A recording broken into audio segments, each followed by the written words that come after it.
예수愛します愛します心注ぎ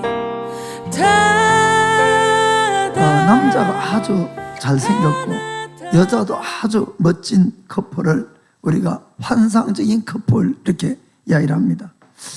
그런데 남자는 잘생겼는데 여자가 좀 못생긴 경우에는 우리가 틀림없이 여자가 돈이 많을 거야 이렇게 생각합니다.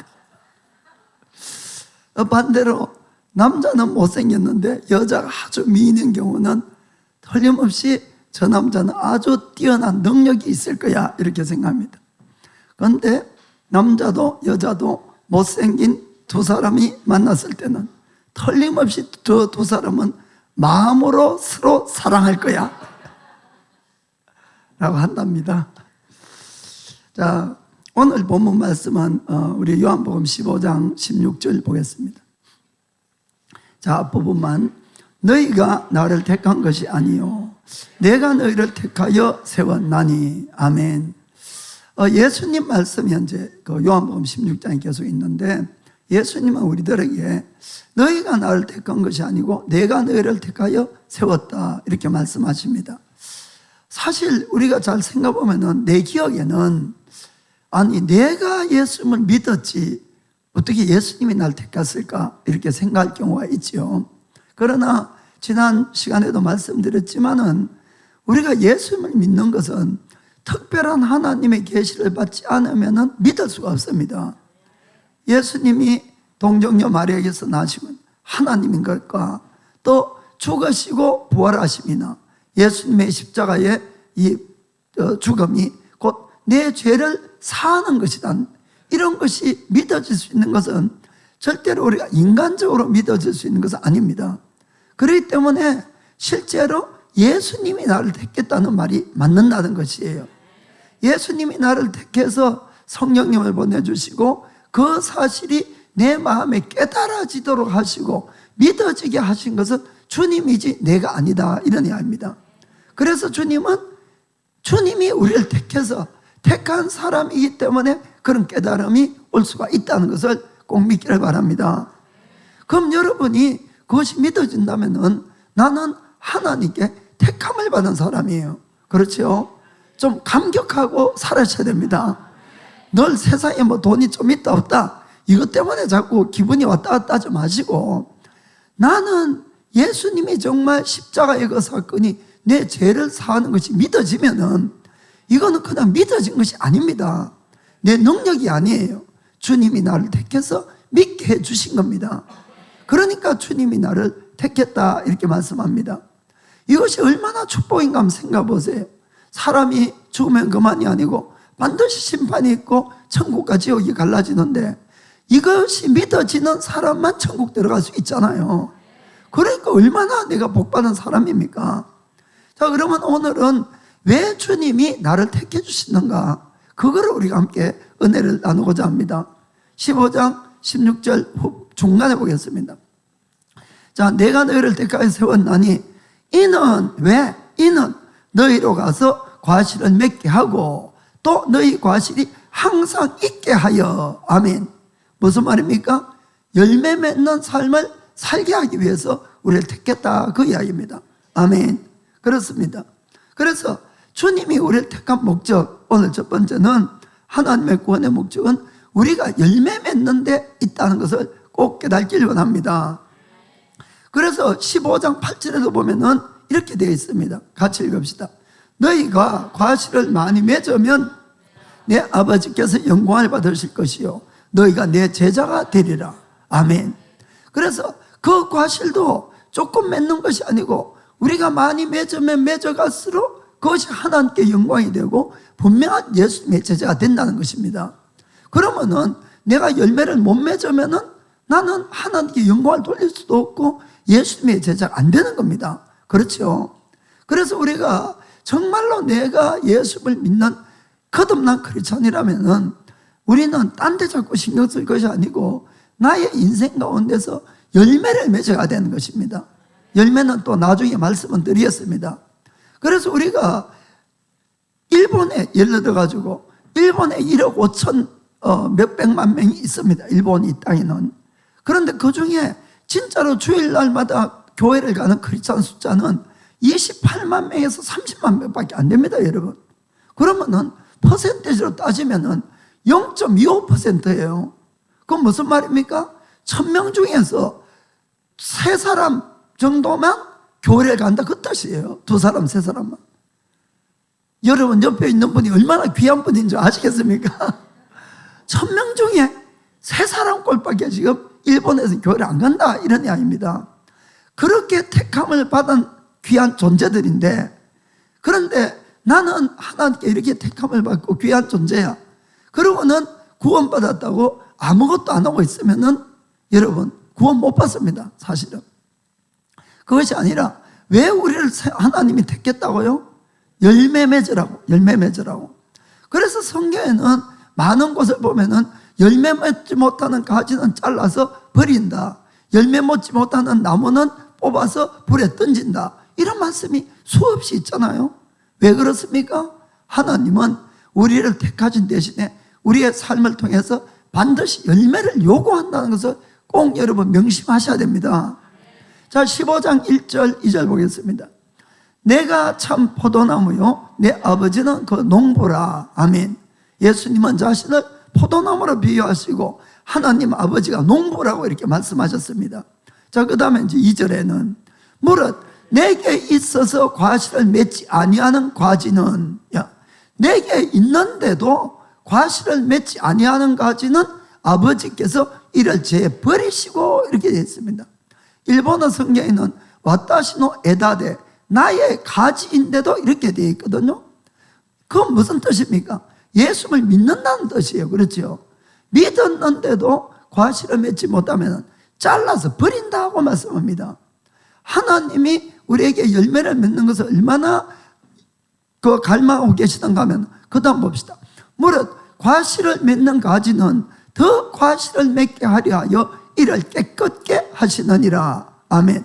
무슨 말씀입니까?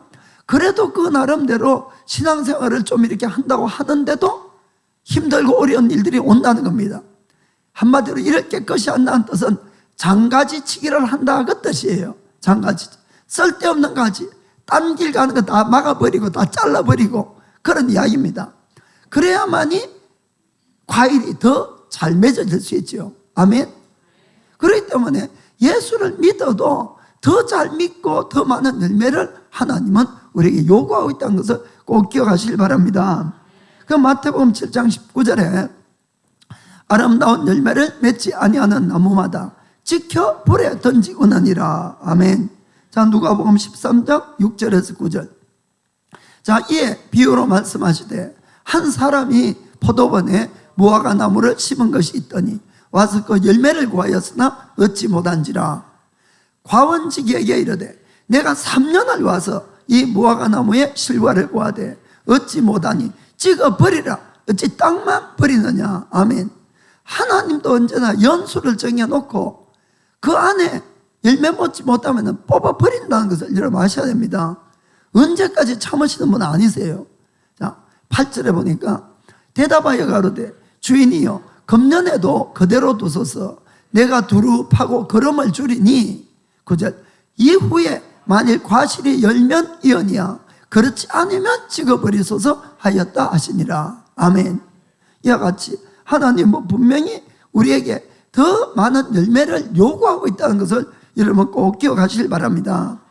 자, 그러면은 우리가 성경 말씀을 통해서 우리가 맺어야 될 열매들이 어떠한 열매들이 있는가? 크게 한 3가지가 있습니다. 첫 번째는 성령의 열매입니다. 성령 열매. 자, 갈라디아서 5장 22절 23절. 자, 오직 성령의 열매에는 사랑과 희락과 화평과 오래 참음과 자비와 양성과 충성과 온유와 절제니 이와 같은 것을 금지할 법이 없느니라. 아멘. 이것은 우리의 성품을 이야기합니다. 9가지 성품을.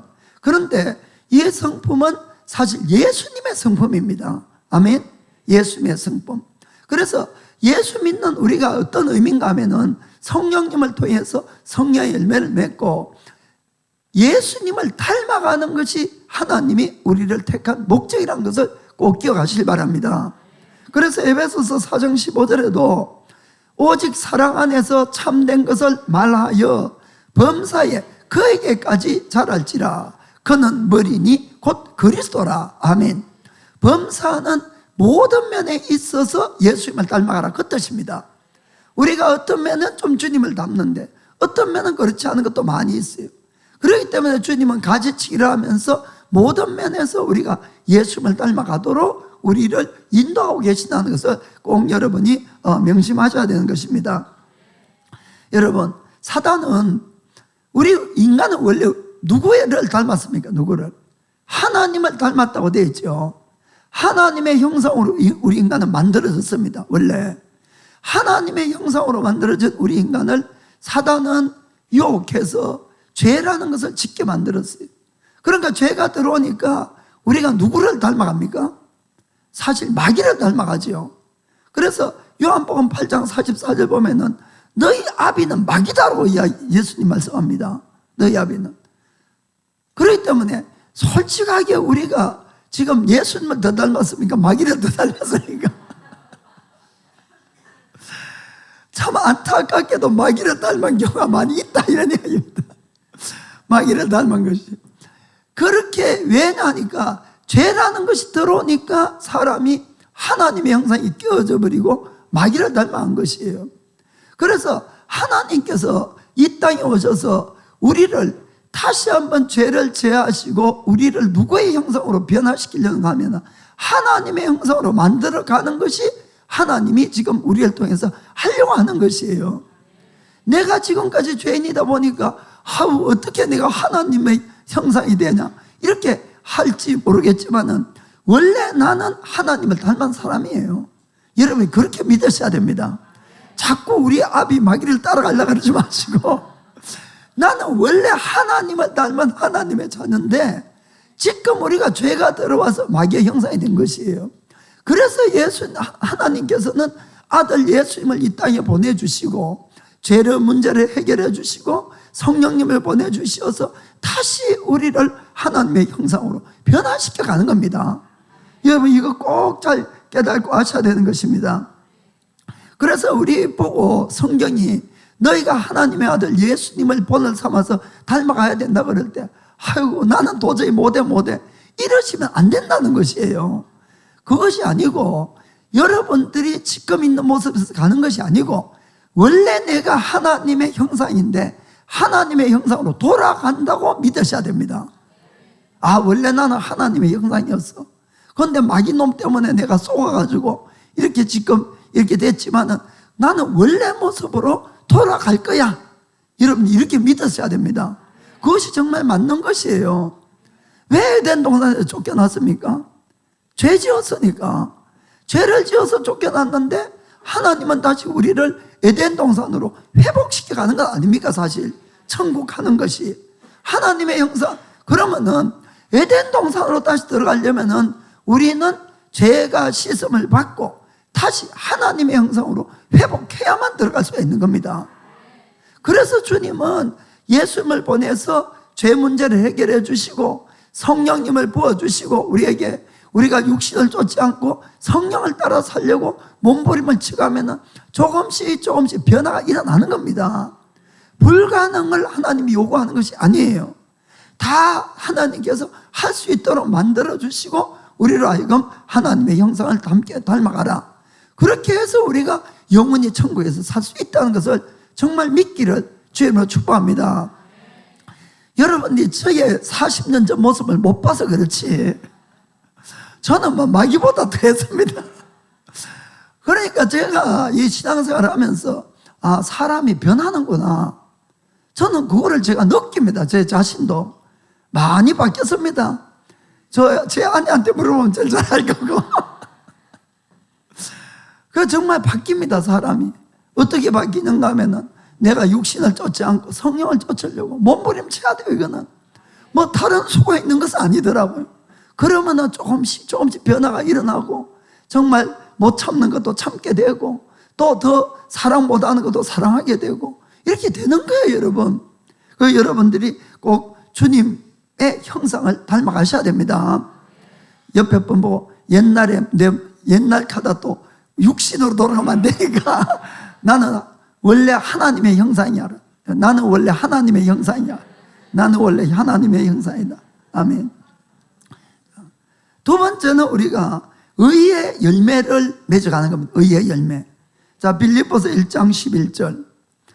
예수 그리스도로 말미암아 의의 열매가 가득하여 하나님의 영광과 찬송이 되게 하시기를 구하노라. 아멘. 그래서 의의 열매에 가는 것은 그냥 쉽게 이야기하면 바로 사는 겁니다. 바로 우리가 바르게 사는 것. 그래서 예수님 믿었으면은 우리는 바로 살아야 됩니다. 이제 바로. 그래서 주님이 우리를 구원한 목적은 바로 살아라고 구원해 주신 것이에요. 그것이 하나님의 영광이 된다고 분명히 그렇게 말씀하고 있는 것입니다. 이사야서 보면은 하나님이 우리를 하나님의 영광을 위해서 만들었다 이렇게 되어 있잖아요. 그러니까 하나님의 영광을 나를 통해서 드러내기 위해서는 바로 사는 수밖에 없습니다. 내가 잘못 살면은 하나님 영광 가리는 거고, 바로 살면은 하나님이 영광이 되는 거고, 그렇습니다. 하나님이 보실 때 이 세상은 어둠입니다. 완전한 어둠. 왜냐하면 죄로 가득 차고 또 세상 마귀가 임금 노릇하고 있고 이렇기 때문에 그 안에서 하나님은 주님의 빛을 비추기 위해서 누굴 택했습니까? 우리를 택한 것이에요. 우리를. 그래서 성경은 우리 보고 너희는 세상의 빛이고 세상의 소금이다 이렇게 이야기합니다. 너희가 세상의 소금이 되라고 이야기하지 않고 예수를 믿는 너희는 이미 소금이고 빛이라는 것이에요. 아멘. 마태복음 13장 5장 13절. 너희는 세상의 소금이니 소금이 만일 그 맛을 잃으면 무엇으로 짜게 하리요? 후에는 아무 쓸데없어 다만 밖에 밝혀 버리워 사람에게 밟힐 뿐이니라. 아멘. 여러분들이 좀 이 말씀을 잘 묵상을 하시길 바랍니다. 예수 믿는 사람은 둘 중에 하나밖에 안 됩니다. 위로 올라가든지 밑에 가서 짓밟히든지. 여러분 절대 중간 가는 거 없어요. 예수 진짜 믿는 사람은. 이 말씀이 그렇게 돼 있잖아요. 내가 빛으로 소금으로 빛을 내고 소금맛을 내면은 나는 점점 주님 때문에 올라가게 돼 있어요. 그 사람 반드시 올라갑니다. 어디라도. 그러나 소금이 소금맛을 내지 못하고 빛이 빛의 역할을 못하면은 아무 쓸데없어서 밖에 버려서 사람들에게 밟힌다. 이 사람은 안 믿는 자들이에요. 아멘. 우리가 세상에 영향력을 끼쳐야 되는데 오히려 믿는다고 하면서도 우리가 잘못 신앙생활하면 늘 세상 사람들한테 밟히는 신앙생활밖에 안 된다는 걸 꼭 깨닫기를 원합니다. 그러니까 열매를 맺어야 되는 것이에요. 14절에도 너희는 세상의 빛이라 산 위에 있는 동네가 숨겨오지 못할 것이요. 아멘. 빛을 비추기 위해서 있는 것입니다. 마찬가지로 너희들 어디 가더라도 드러나게 돼 있다는 것이에요. 그러면 어떻게 우리가 소금맛을 내고 빛을 냅니까? 16절 보니까 이같이 너희 빛을 사람 앞에 비치게 하여 저희로 너희 착한 행실을 보고 하늘에 계신 너희 아버지께 영광을 돌리게 하라. 아멘. 우리의 착한 행실밖에 없다는 겁니다. 바로 우리의 의의 열매예요. 의의 열. 바로 살아가는 겁니다. 그것밖에 세상 사람들에게 빛을 비출 방법이 없는 것입니다. 그렇다고 절대로 오해하면 안 되는 것은 여러분이 우리의 착한 행실을 하기 때문에 바로 사니까 구원받는다고 생각하면 안 됩니다. 우리의 구원은 죄사함을 받아야 구원을 받잖아요. 인간이 구원 못 받는 이유는 죄 때문에 그런데 죄사함을 받는 방법은 오직 예수님의 보혈밖에 없습니다. 예수님의 십자가로만 우리가 구원을 받는 것이에요. 그런데 여러분들이 잘 우리가 성경을 읽어보면은 심판 때는 예수님이 믿음이란 말씀을 전혀 하지 않으세요. 전부 우리의 행실을 가지고 심판을 합니다. 그래서 왜 그런가 하면은 우리가 정말 예수를 바로 믿는 사람은 의의 열매가 나타날 거다는 것이에요. 무슨 말인지 아시겠습니까? 그래서 심판은 정말 믿는가 안 믿는가는 속에 있는 거니까 안 보이잖아요. 겉에 드러나는 것, 믿음의 결과가 우리의 행위가 아닙니까? 그래서 모든 말씀 중에는 우리가 마지막에는 행위로 심판한다 이렇게 되어 있다는 것입니다. 그래서 한번 보겠습니다. 마태복음 16장 27절 보면은 예수님이 아버지의 영광으로 그 천사들과 함께 오리니 그때에 각 사람의 행한 대로 갚으리라. 아멘. 다 행한 대로 갚으시는 거예요. 자, 마태복음 21장 43절. 그러므로 내가 너에게 이르노니 하나님의 나라를 너희는 빼앗기고 그 나라에 열매 맺는 백성이 받으리라. 아멘. 여기 너희는 이제 그 예수님 바로 앞에 있는 군중들, 유대인들, 너희는 열매를 맺지 못하니까 빼앗기고 그 나라 열매 맺는 백성만 들어가는 것이에요. 잘 여러분 아시길 바랍니다. 요한복음 5장 29절. 선한 일을 행한 자는 생명의 부활로, 악한 일을 행한 자는 심판의 부활로 나오리라. 아멘. 이것은 전부 다 행위로 구원받는 뜻이 아닙니다, 여러분. 그것이 아니라 심판을 그렇게 하신다는 것이에요. 정말 이 사람이 예수를 바로 믿으면은 그 사람은 의의 열매를 맺을 거니까. 그러니까 믿는다고 하지만은 그 사람이 제대로 안 사는 것은 안 믿었다는 것과 똑같다, 이런 이야기입니다. 그래서 야고보 사도가 이야기한 것처럼 이 행함이 없는 믿음은 무슨 믿음? 죽은 믿음이다. 그 말씀을 하신 겁니다. 자, 그러면은 그 다음에 우리의 열매는 복음 전도의 열매입니다. 전도의 열매. 예수님이 이 땅에 오셔서 십자가에 돌아가신 것은 죄 있는 우리 인간을 구원하기 위해서 오신 것이에요. 그리고는 제자들에게도 복음 전도를 부탁을 했습니다. 우리에게 부탁을 했지요, 그것이. 그렇기 때문에 그것은 주님의 명령입니다. 그래서 우리도 복음 전도를 해야 됩니다. 왜냐하면 복음을 전하지 않고 복음을 듣지 않고는 구원을 받을 수가 없잖아요. 죄의 사함이 안 되니까. 그래서 예수님이 마가복음 16장 15절 보면은 또 가라사대 너희는 온 천하에 다니며 만민에게 복음을 전하라, 이렇게 명령하신 것이에요. 16절에 믿고 세례를 받는 사람은 구원을 얻을 것이요 믿지 않는 사람은 정죄를 받으리라. 아멘. 믿게 되면은 죄사함을 받을 거고 못 믿으면 안 믿으면은 죄사함을 못 받는다는 뜻입니다. 그러니까 그것 때문에 구원받고 구원 못 받고. 그래서 주님은 우리에게 복음을 전하라고 명령하셨기 때문에 복음을 전하는가에 대해서도 우리에게 물어보지 않겠습니까? 아멘. 그래서 우리가 복음을 전해야 됩니다. 정말 우리가 성령의 열매나 또 우리가 바로 사는 것은 내 개인적인 것이고 또 그런 것들도 바로 살면서 남을 도와주고 이런 것들도 다 상급은 있습니다. 그러나 가장 큰 상급이란 것은 남을 구원하기 위해서 전도하고 이끌어가는 그런 것들입니다. 그래서 이 데살로니가 전서 2장 19절 20절 보면은 바울이 이렇게 이야기를 합니다. 우리의 소망이나 기쁨이나 자랑의 면류관이 무엇이냐? 그의 강림하실 때 우리 주 예수 앞에 너희가 아니냐. 아멘. 너희들이야말로 내가 복음 전하고 양육한 너희들이야말로 예수님 오신 그날 우리의 소망이고 기쁨이고 자랑의 면류관이다, 이렇게 말씀한 겁니다. 20절에 너희는 우리의 영광이요 기쁨이니라. 아멘. 그래서 여러분이 복음으로 정말 자녀들을 꼭 낳기를 주님을 축복합니다. 다니엘서 12장 3절에도 이런 말씀이 있지요. 지혜 있는 자는 공창의 빛과 같이 빛날 것이요 많은 사람을 오는 대로 돌아오게 한 자 별과 같이 영원토록 비치니라. 아멘. 꼭 여러분들이 많은 사람을 옳은 곳으로 돌아오게 하기를 주님을 축복합니다. 그래서 주님이 우리를 특별히 선택해서 구원한 목적은 열매를 맺는 것이고 지금처럼 우리가 먼저 예수님을 닮아가야 됩니다. 여러분 정말 노력하셔야 돼요. 그리고는 우리가 세상에 살아갈 때도 의의 열매 바로 살아가야 되고 또 우리를 통해서 복음을 전하고 이것에 여러분이 집중을 하시면 됩니다. 여러분들이 여기에 사실은 내 인생의 가치관을 새로 바꾸고 여기에 집중하기 시작하면 놀라운 축복의 약속이 있어요. 사실은 아이고 주님 언제나 뭐 복음 전하고 주의 일 하다가 밥은 언제 먹고요 이렇게 생각할 거예요. 하시는 분이 있을 거예요. 그러나 여러분 너무 염려하지 마세요. 예수님이 분명히 그렇게 하는 사람들에게 이렇게 해주겠다고 약속했어요. 아까 요한복음 15장 16절 보면은 자 너희 과실이 항상 있게 하여 내 이름으로 아버지께 무엇을 구하든지 다 받게 하려 함이니라. 아멘. 우리가 그렇게 하면은 예수님의 이름으로 구하는 모든 것은 다 받을 수 있다 이 뜻입니다.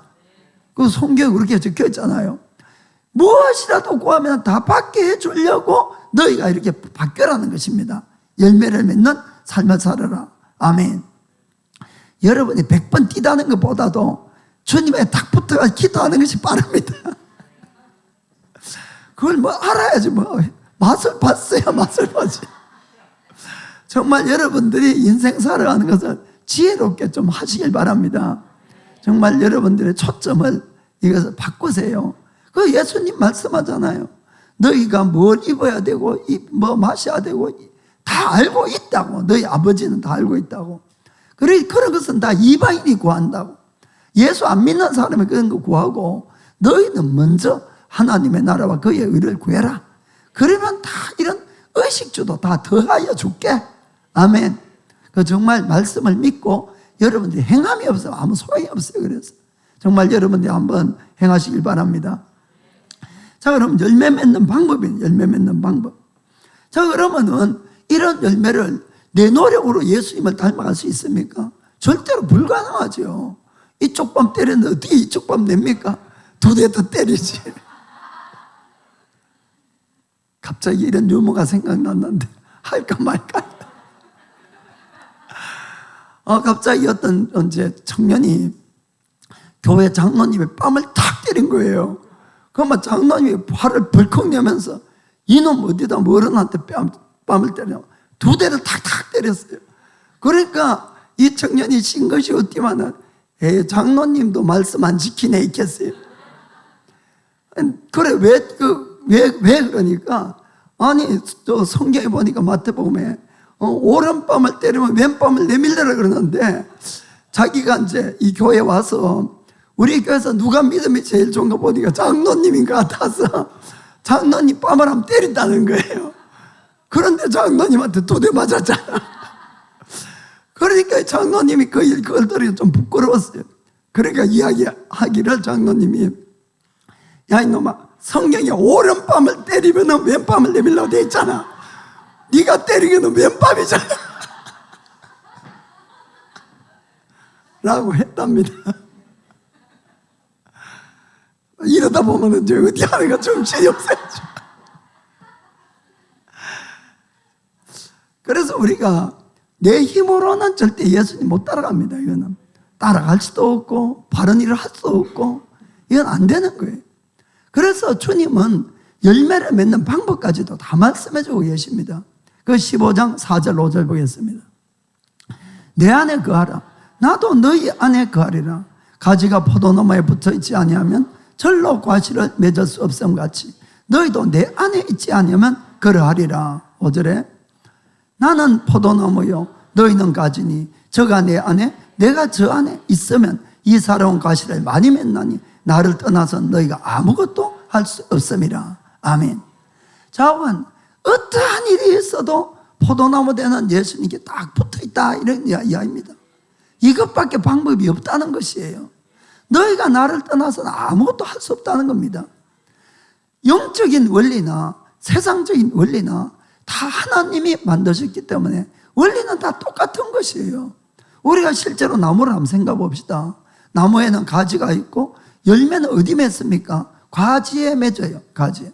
그러나 가지가 다니면서 자기가 수분을 어디 가서 공급해 오고 이 영양분을 공급해 와서 열매 맺는 가지는 아무도 없어요. 가지는 그냥 언제나 나무에 붙어만 있으면 됩니다. 그러면은 필요한 모든 영양분이나 수분은 누가 공급합니까?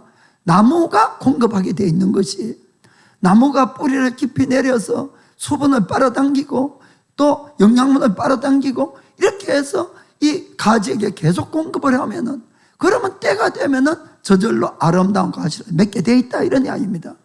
우리의 신앙생활도 똑같은 거예요. 포도나무 되는 예수님에게서 절대로 떨어져서는 절대로 열매가 안 맺혀진다는 것을 이걸 꼭 기억하시기 바랍니다. 그래서 예수님께 붙어 있는 것이 이것이 최고의 방법입니다. 그러면은 주님이 우리에게 그때그때 필요함을 다 채워주시기 시작하는 것이에요.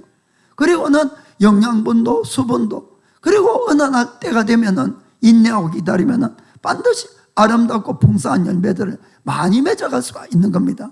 이게 인생을 가장 잘 살아가는 방법이라는 것을 꼭 깨닫게 되기를 주님으로 축복합니다. 그래서 첫 번째 우리가 생각할 것은 내 힘으로는 절대 열매를 맺을 수 없다는 것을 항상 이것을 인식해야 됩니다. 내 힘으로는 열매 맺을 수 없다는 것을. 그래서 너희는 나를 떠나서는 아무것도 할 수 없다고 주님이 분명히 말씀하셨잖아요. 그런데 문제는 우리 인간은 창조주는 아니고 피조물이지만은 하나님의 형상을 담게 만들었기 때문에 우리 인간은 뭔가 좀 창조도 할 수가 있고, 또 다른 동물이나 이런 생물에 비하면은 놀라울 만한 능력도 인간에게 많이 있어요. 문제는 이게 좀 문제다, 이런 이야기입니다. 그래서 내가 아무것도 할 수 없을 때 누굴 찾을 수밖에 없습니까? 하나님밖에 찾을 수가 없어요. 그래서 아무것도 할 수 없고, 뭐 죽을 병이 걸렸다, 뭐 완전히 부도가 나서 뭐 완전 넘어졌다, 이래 되면은 주님께 와서 매달려서 살려달라고 막 그러는데, 조금 살만하면은 그때부터 또 슬슬 나가기 시작하지요. 이게 문제라. 이게 붙었다 떨어졌다 붙었다 떨어졌다 하면은 절대로 그 사람 열매 못 맺습니다. 항상 붙어 있어야 되는 것이에요. 사람들이 이걸 너무 힘들어하는 거예요, 사실은. 그런데 열매 맺는 비결은 딴 방법은 없는 것입니다. 그래서 내가 힘들 때만 주야 하고 왔다가 살만하면 나 역하고 이렇게 가는 생활을 해서는 안 되고, 좋으나 싫으나 언제나 주님께 붙어 있어야 된다는 것이에요. 그러면은 맺게 돼 있는 것이 그 사람은. 그러나 중간에 이런 일 저런 일 때문에 떨어지면은 열매가 안 맺혀집니다. 사실은 죽는 거예요, 그러면은. 그래서 여러분들이 그거를 잘 명심을 해야 됩니다. 내가 정말 나는 어떠한 경우라도 주님만을 따라가는 사람인가. 사실 막 이렇게 저렇게 이야기하려면 할 말이 많은데, 오늘도 새로운 분이, 일본 분이 왔어요. 그리고 이제 수요일 날 잠깐 저하고도 면담도 하고 오늘도 왔는데, 그분은 이렇게 쉽게 이야기하면 요리 현대식 점치는 사람이에요. 현대식 방법으로 이렇게 점쳐서 뭐 해주고, 막 본인들이 아마 점장이란 이야기 안 하지만은 사람의 마음을 읽고 막 길을 가르쳐주고 막 이런 걸 하는데, 그런데 이제 본인도 좀 문제가 좀 생겨가지고는 와서 상담하고 오늘도 오고 또 기도도 받고 또 이렇게 했습니다. 그러면서 이제 이분도 의문이 많은 거예요. 예수님만 믿는 사람들도 너무 잘 되는 사람도 많고 정말 건강한 사람도 많고 많은데, 예수 믿어도 또 안 그런 사람도 많고. 그래서 제가 그랬어요. 우리가 기준을 늘 이 세상만 보면은 그럴 수밖에 없다고, 해답이 없다고 그랬어요. 해답이. 그러나 영생이란 걸 가지고 늘 우리는 생각을 해야 된다. 그리고 또 한 가지는 바로 그것이 하나님이 우리를 시험하는 거라고 이야기를 했어요. 우리가 여러분 예수를 믿는데도 너무 힘들어, 주님이 어디에 있어? 떠날 수가 있잖아요. 그건 불합격이에요, 솔직히 아니하기로. 그렇죠? 또 어떤 사람은 예수를 믿는데 너무 잘 되니까 또 떠나. 불합격이에요. 무슨 말이겠습니까? 아시겠습니까? 하나님은 우리를 시험하기 위해서 수많은 그런 것들을 놓아뒀다고 성경 말씀이 되어 있는 겁니다. 우리를 시험하려고. 그리고 또 그런 게 있어야만이 내 믿음이 참인지 거짓인지도 알 수가 있어요. 그래가지고 실패하면 내 믿음 엉터리였구나 깨닫고 돌아올 수 있다, 이런 이야기입니다. 이해가 되십니까? 그래서 여러분들이 세상에 잘 되고 안 되고가 이게 기준이 되면 절대로 안 됩니다, 여러분. 그것이 아니라 그런 것과 전혀 상관없이 나의 죄를 사해 주시고 영원한 천국을 나를 데리고 가시는 그 예수님에게 딱 붙어 있어야 된다는 것이에요. 좋으나 싫으나 그게 진짜다 하는 것입니다. 그러면 반드시 열매를 맺어가는 것이에요. 그러면 여러분들이 올라가게 되어 있습니다. 아까 말씀드렸죠. 예수 믿고 엉성하게 엉터리 믿으면 힘만 계속 드는 거예요. 세상 사람들이 계속 밟히는 삶만 삽니다. 그것이 아니라 주님을 믿으려면 바로 믿으세요. 그래야 자꾸 올라가는 그런 삶을 살 수 있게 되는 것입니다. 그래서 우리가 주님에게만 딱 붙어 있으면 실제로 여러분 인생을 살아봐서 알지만 내 마음대로 되는 일이 어디 있습니까? 인생 가운데 대부분이 안 되죠. 대부분이 내가 열심히 물 찾아다니고 열심히 영양분 찾아다니고 열매 좀 맺어보겠다고 여러분 안 됩니다. 도와줘야 돼요. 도와줘야 돼요. 그러니까 우리는 그저 주님 앞에 딱 붙어가지고 싫으나 힘드나 안 힘드나 뭐 언제라도 주님께 붙어 있으면 주님이 다 때가 되면은 영양분 갖다 주고 수분 갖다 주고 이렇게 해서 열매를 맺게 하신다는 것을 꼭 기억하시기를 주님으로 축복합니다. 그래서 저는 인생을 사는데 가장 현명한 사람은 늘 자나깨나 자기와 자기 능력을 부인하고 오직 하나님께만 의지하는 사람이라고 저는 그렇게 생각하고 있습니다. 그래서 큰 문제만 하나님께 매달리는 것이 아니고 작은 문제까지도 늘 주님을 의지하고 문제가 있을 때만 의지하는 사람이 아니라 문제 없을 때도 의지하는 사람, 그런 사람이 가장 지혜로운 사람이라는 것을 믿길 바랍니다. 그리고 또한 하나님은 자기를 의지하는 사람은 쓰지 않습니다. 여러분 이것도 잘 아셔야 돼요. 오직 하나님만을 의지하는 사람을 사용하게 되는 것입니다. 그 좋은 예가 바로 모세잖아요. 모세는 히브리 사람으로 태어났지만은 애굽의 왕자로 자랐어요. 모든 애굽의 학문과 기술을 익혔다고 성경 말씀합니다. 그리고 그가 40살이 되었을 때 얼마나 신체적으로나 지혜나 모든 것이 뛰어났겠습니까? 그래서 그가 어느 날 자기 민족을 구원하겠다고 생각하고는 그리고 이 정말 민족을 구원하려고 일어났는데 보기 좋게 실패하고 말았잖아요. 그 할 수 없이 도망가가지고 미디안 광야 가서 이 양치기 하고 있는데 또 40년 지났어. 이제는 80대 노인이 되어서 아무것도 할 수 없는 노인, 정말 말할 사람도 없어도 말조차 제대로 할 수 없는 그런 사람이 됐을 때 하나님이 모세에게 나타나잖아요. 그리고는 아무것도 할 수 없는 모세에게 오히려 하나님의 능력을 부으시고 이스라엘 민족을 구원하도록 이렇게 만드는 것입니다. 왜 하나님은 가장 모세가 능력이 있을 때 사용하지 않고 아무 능력도 없는 그 늙은 사람을 붙들어다가 이렇게 쓰느냐 하는 겁니다.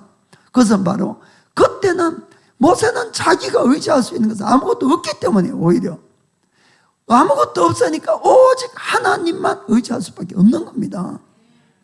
그러니까 모세의 그 다음에 삶을 보세요. 얼마나 겸손하고 이스라엘 백성이 자기를 향해 돌을 던지려 할 때도 하나님이 화를 내서 저놈들을 다 없애려는데 말리는 게 모세 아닙니까? 쏘갈머리가 다 어디 갔는지 그 속이 완전히 다 빠져버렸으니까 참이 놀라운 일입니다. 사람으로서 그게 될 수 있으니까 하나님이 쏙 다 빠진 사람을 쓰다가 하나님의 것으로 채우고 사용하는 것이에요.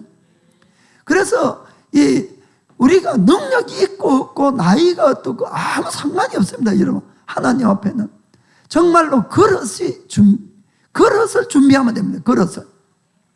그래서 여러분들이 하나님 앞에 늘 깨끗한 그릇으로 빈 그릇으로 다른 거 채우지 마시고 오직 하나님 걸로만 채우려고 이렇게 노력하시길 바랍니다.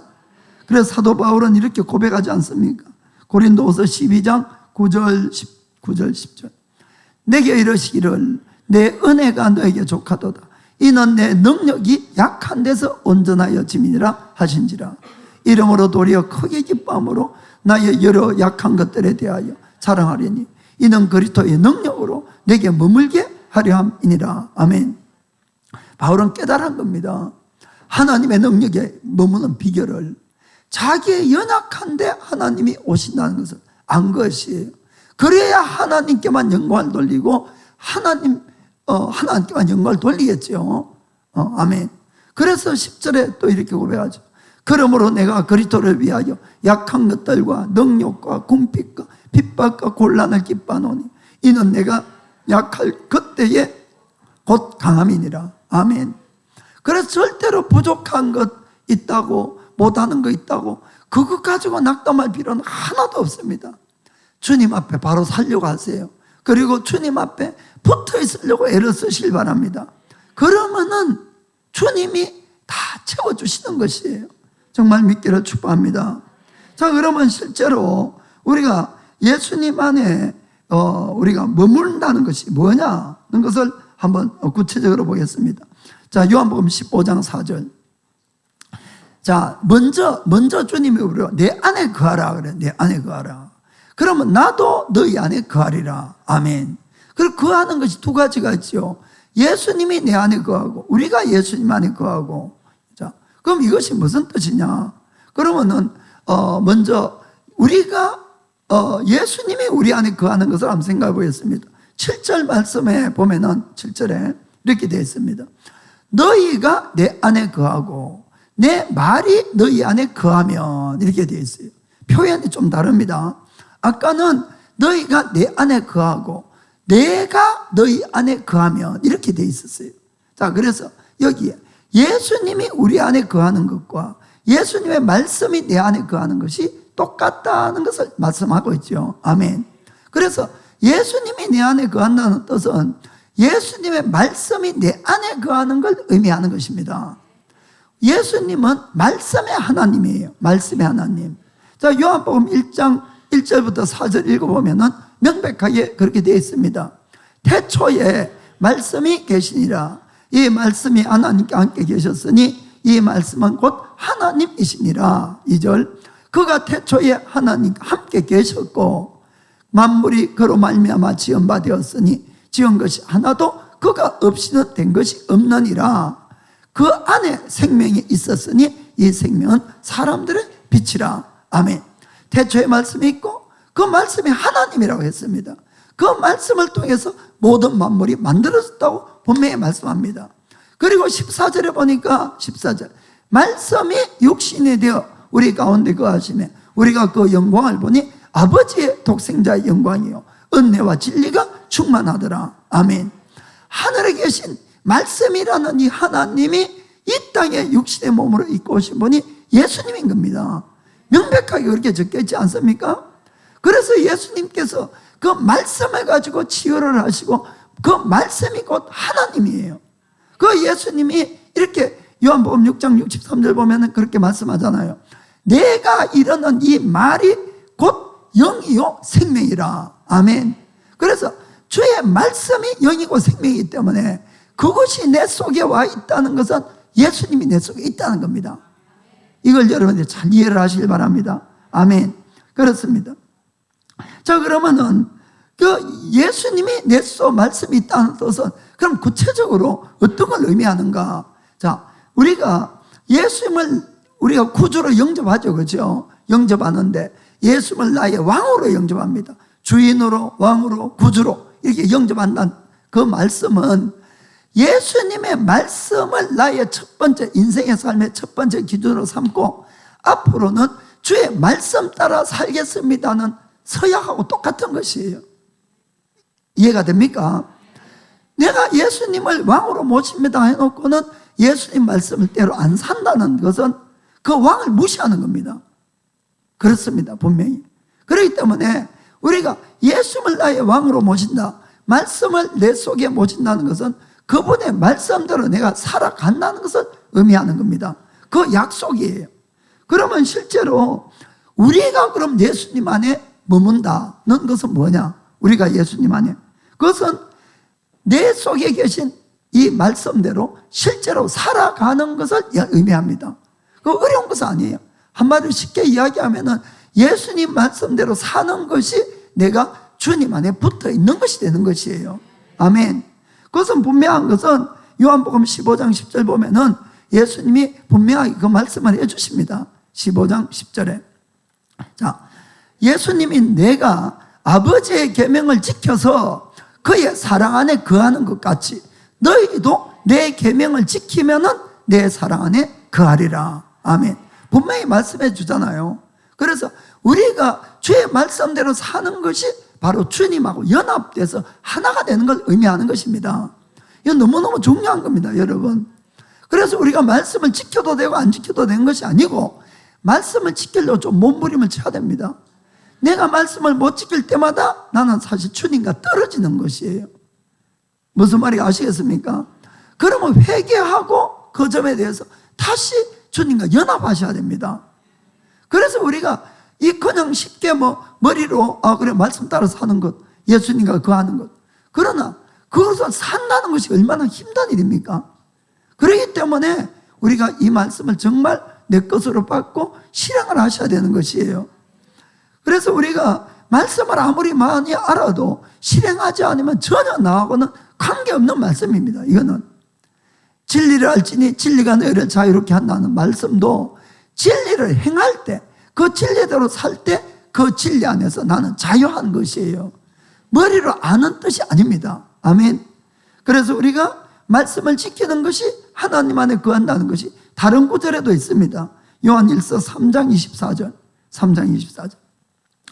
그의 계명들을 지키는 자는 주 안에 거하고 주는 저 안에 거하시나니 우리에게 주신 성령으로 말미암아 그가 우리 안에 거하시는 줄을 우리가 아느니라. 아멘.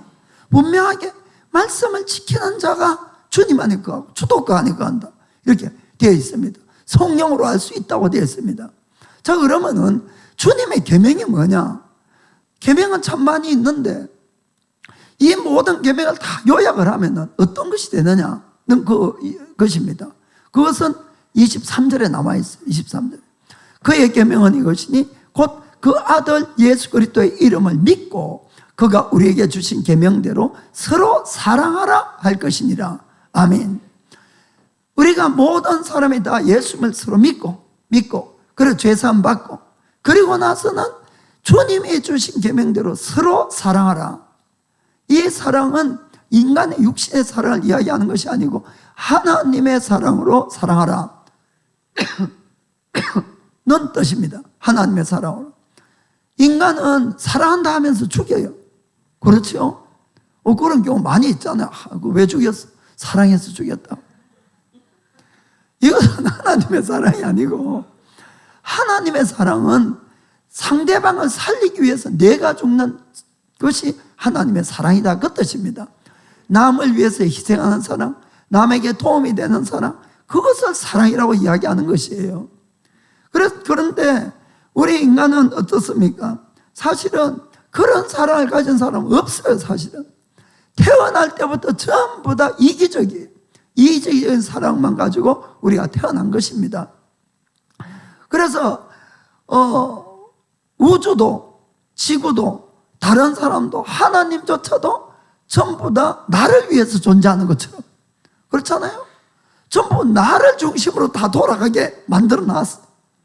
우리 다 그렇게 삽니다. 저도 그래 살았고 여러분들도 다 그래 살았고. 그런데 여러분 그 사랑, 그 마음은 어떤 마음인가 봅시다. 그렇게 되면은 나를 위해서 남을 얼마든지 희생시킬 수 있잖아요. 내 유익을 위해서 남의 손해를 언제나 끼칠 수가 있는 것이에요. 이것이 극단적으로 가면은 마지막에는 나만 남고 다 죽는 겁니다.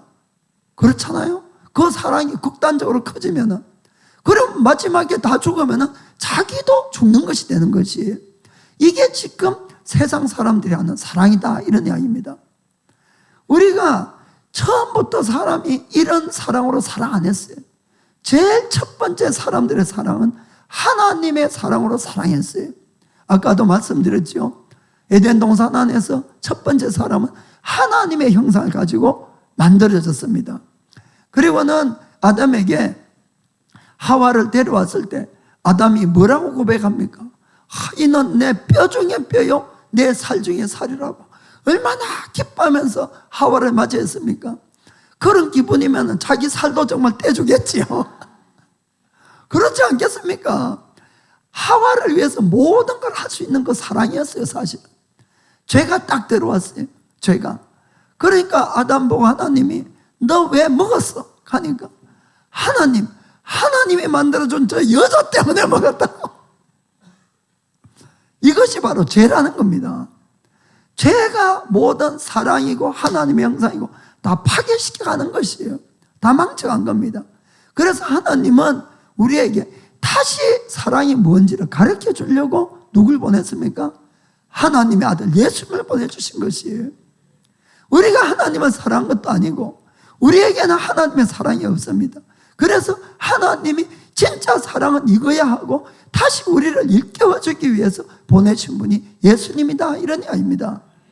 그래서 여러분들이 하나님이 우리를 통해서 어떻게 하시려는 것을 잘 여러분들이 큰 플랜을 잘 보셔야 됩니다. 우리를 하나님의 형상으로 회복시키고 하나님의 사랑을 회복시키고 에덴 동산으로 회복시키려는 것이 하나님이 하고 있는 일들이에요. 그런데 자꾸 우리는 이 땅에 살려고, 이 땅에 남으려고 하는데 이 땅 떠나셔야 됩니다, 여러분. 이 땅에 늘 발붙어 있으면은 땅만 쳐다보고 살면 안 됩니다, 여러분. 그래서 자꾸 위의 것을 생각하라 그러잖아요. 땅의 것은 생각하지 말고 너희는 이미 죽었고 너의 생명이 하나님 안에서 그리스도 예수 안에 있다고 말씀하고 있습니다. 그 위의 것을 생각하시기 바랍니다. 그래서 주님이 원하는 사랑, 요한일서 4장 9절부터 11절 보겠습니다. 하나님의 사랑이 우리에게 이렇게 나타난 바 되었으니 하나님이 자기의 독생자를 세상에 보내심은 저로 말미암아 우리를 살리려 하심이니라. 사랑은 여기 있으니 우리가 하나님을 사랑한 것이 아니에요. 오직 하나님이 우리를 사랑하사 우리 죄를 위하여 화목제로 그 아들을 보내셨음이니라. 11절에 사랑하는 자들아 하나님이 이같이 우리를 사랑하셨은즉 우리도 서로 사랑하는 것이 마땅하도다. 아멘. 한번 생각해 봅시다. 우리가 만약 이런 사랑으로 사랑한다면 이 사랑은 절대로 남을 해치는 사랑이 아닙니다. 그렇죠? 그러면 모든 사람이 영원히 함께 행복하게 사는 것이에요. 아멘. 그래서 주님은 하나님의 형상으로 회복되고 이 사랑으로 사랑하는 사람만 천국 데리고 가는 겁니다, 한마디로. 그래서 우리가 열매를 맺어야 되고 우리가 변화가 일어나야 된다는 것입니다. 여러분 정말 꼭 믿기를 주의 이름으로 축복합니다. 그리고 우리가 생각할 때 만약에 우리가 이런 사랑으로 사랑하는 사람이 될 때에 또 하나님은 놀라운 약속을 해주신 것이 너희가 무엇이든지 나한테 구해라. 다 이루어줄게. 우리가 기도 응답 아무나 받는 거 아닙니다, 여러분. 그러나 아무나 다 받을 수가 있는 것이에요. 나를 바꾸면 됩니다. 나를 바꾸면. 아멘. 자, 요한일서 3장 22절에 무엇이든지 구하는 바를 그에게 받나니 이는 우리가 그의 계명들을 지키고 그 앞에서 기뻐하시는 것을 행함이니라. 아멘. 정말 얼마나 멋진 약속들이 있습니까? 우리 힘으로 다 안 해도 우리가 초점을 맞춰야 될 것을 잘 초점을 맞추고 살아가면은 무엇이라도 기도 응답이 오는 겁니다. 무엇이라도. 아멘. 다시 우리가 요한복음 15장 7절 같이 읽겠습니다. 너희가 내 안에 거하고 내 말이 너희 안에 거하면 무엇이든지 원하는 대로 구하라. 그리하면 이루리라. 아멘. 다 똑같은 것이에요. 아멘. 그래서 내가 바꾸어서 주의 성품을 닮아가고 주님의 뜻을 품고 우리가 주의 사랑으로 사랑하고 그럴 때에 구하기 시작하면 무엇이라도 다 구해진다는 것을 꼭 믿게 되기를 주님 축복합니다. 아멘. 사랑하는 성도 여러분, 정말 우리가 하나님의 말씀을 따라서 남을 하나님의 사랑으로 사랑하고 남을 우선으로 해서 살아간다는 것은 우리의 본성에는 거슬립니다. 싫지요. 좋은 사람 아무도 없어요. 그래서 우리 본성은 남이 덕을 보면 배가 아파요. 배가 아프고 또 남 때문에 내가 손해보면 또 배가 아프고 그거 우리 본성입니다. 그러나 좀 우리의 육신의 이런 감정을 좀 뛰어넘어서 머리로 조금 냉정하게 좀 생각해 봅시다. 지금 이 시간에는. 자, 그러면은 우리가 가장 복된 인생 하는 것은 하나님 앞에 구하는 대로 받는 거예요. 하나님께 구하는 대로 받으려면은 하나님의 뜻대로 살아야 된다는 것입니다. 하나님의 뜻대로 사는 것은 내 본성의 거슬이지만은 그러나 하나님의 뜻대로 살 때는 무엇을 구해도 다 받을 수가 있습니다. 어느 인생이 나에게 복된 인생인지를 꼭 잘 여러분들이 생각해서 여러분 선택하기를 주님으로 축복합니다. 정말 여러분들이 주님의 사랑으로 사랑하고 주의 뜻대로 구해서 무엇이라도 복을 받고 정말 하나님의 영광을 나타낼 수 있기를 주님으로 축복합니다. 기도하겠습니다.